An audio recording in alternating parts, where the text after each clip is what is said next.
پێشانگای کتێب زۆر گرنگتر لە پێشانگای ئۆتۆمبیل و پێشانگای ئەساسی بەیتی و پێشانگای جلوبەرگ و یعنی لە هەموو پێشانگەکان گرنگتر پێشانگای کتێب.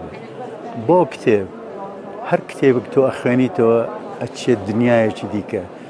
هەموو کتێبێک لەگەڵ خۆی ئەتجێڕێ بە تابەتی ڕۆمان بۆ وڵاتیشی دیکە، بۆ کەلتورێکی دیکە، بۆ ناسینی دنیایەکی دیکە. ئەگەر شعر خوێندنەوە تەنها چێژبەخشیم بێ، بەڵام ڕۆمان فکری تایە، فەلسفەی تایە. ئینسان لەسەر فکر و فەلسفەی خۆی پەروەردە دەکات. هەموو نووسەرێک منهجێکی هەیە لە ژیان. تۆ هەر نووسەرێک هەڵەبژێر ئەی خوێنەوە شارەزای منهجێکە بی. کتێب و پێشانگە زۆر زۆر زەروریە.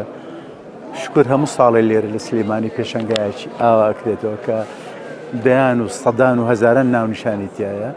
من لێرەوە داوا لە گەنجەکانەکەم، تکا لە گەنجەکانەکەم کە بێن بۆ پێشانگە ئەو کتێبانە هەڵبژێرن کە خوازیاری خۆیانە، ئەو کتێبانە هەڵبژێرن کە بیریان ئەکاتەوە، بە دوای ئەو کتێبانە نەگەڕێن کە لە بازنەی زۆر بچووکە قەتیسیانێ هەڵێ نایڵن بیر بکەنەوە، مێشتیان قفڵەکە.